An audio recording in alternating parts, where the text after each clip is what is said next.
It's a growing humanitarian crisis, though it's not a new one. Why did you cross? In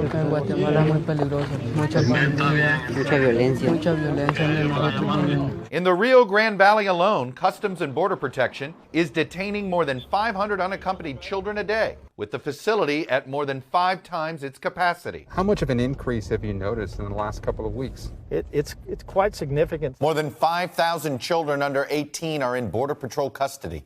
More than 500 held for over 10 days, far longer than the 72-hour legal limit. Nearly 10,000 more are in HHS care. Surges of unaccompanied minors have been cyclical, occurring under Presidents Obama, Trump, and now Biden. It just seems like we just went through this not too long ago, and here we go again. But the administration says the U.S. is on pace to encounter more migrants on the southwest border than it has in the last 20 years.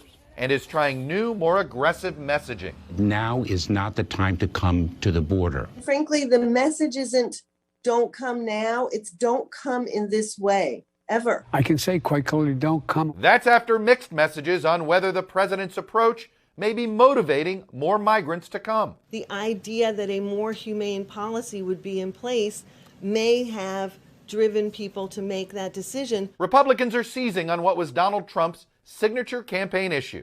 They've caused a crisis. This is a crisis that is man-made by one man, Joe Biden. It's more than just a crisis. If that's not a crisis, it'll do till one gets here. The Biden administration is pushing back. You said crisis on the border. Was that a challenges on the border?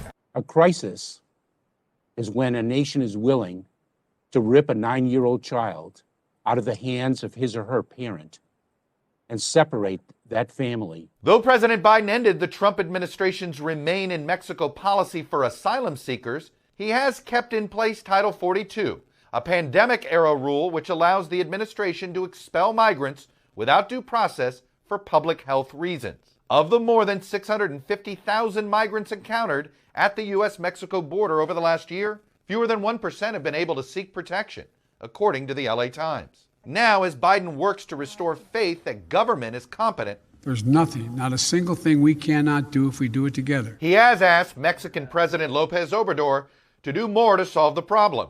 On Friday, Mexico announced a crackdown on its border with Guatemala after the United States announced it will share 2.5 million vaccine doses with Mexico. This action will allow our neighbors to meet a critical vaccination need in their countries. Hey, thanks for watching our YouTube channel. Follow today's top stories and breaking news by downloading the NBC News app.